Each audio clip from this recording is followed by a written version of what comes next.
بسم الله الرحمن الرحيم. معكم أيمن ربيع.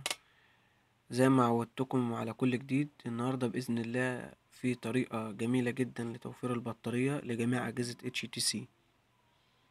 زي ما احنا عارفين الشركة منزلة مع معظم هواتف HTC منزلة وضعين لتوفير الطاقة. أول وضع اللي هو اللي بيقلل الإضاءة وبيقلل سرعة البروسيسور والكلام ده كله. يعني لو لاحظت أنا كده وقفته الشاشة فتحت قوي. لو شغلته تاني بيقلل الإضاءة وبيقلل من حاجات كتير شغالة على الموبايل. وفي وضع تاني ده بقى اللي بيوفر جامد، يعني لما اجي اشغله بيقول لي بيوفر من البروسيسور ودرجة سطوع الشاشة وردود الفعل بالقوة والاهتزاز والكلام ده كله واتصال البيانات. تمام، بدوس له موافق.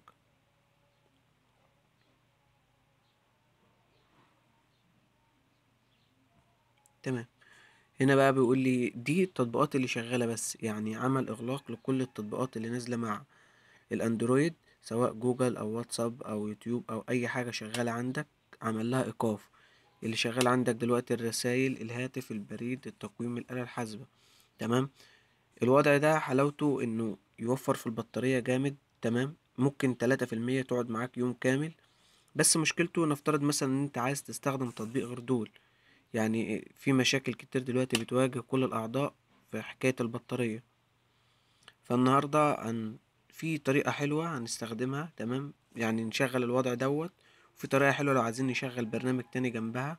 في نفس الوقت هيكون عامل لي إغلاق لكل التطبيقات بتاعة الأندرويد اللي موجودة على الفون، خصوصا لو انت بتستخدم تطبيقات كتيرة. تمام، هنعمل دلوقتي خروج من الوضع.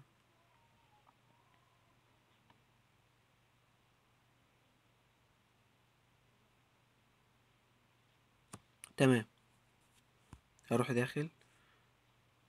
هننزل برنامج اسمه ليزي سويب من على جوجل بلاي.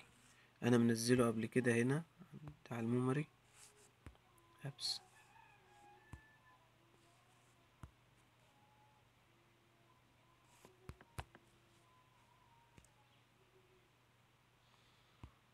باين فيه مشكلة.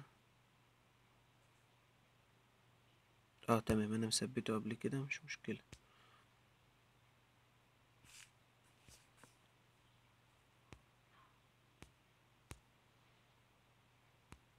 اهو بره معايا. تمام، هروح مشغل البرنامج كده.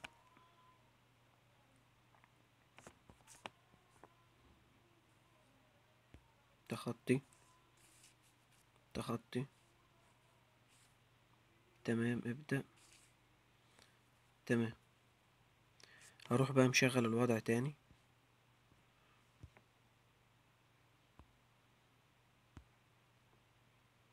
تمام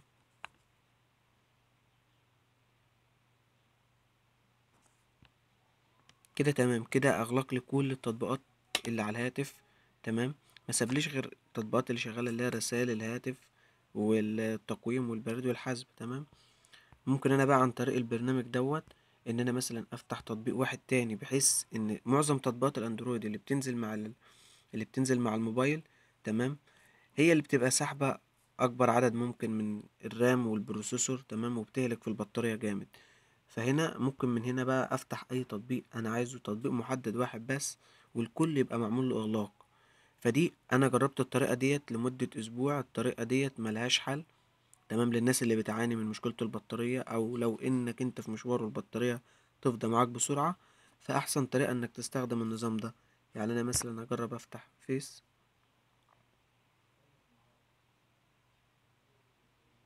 انا جربتها الطريقة ديت جربتها اكتر من مرة.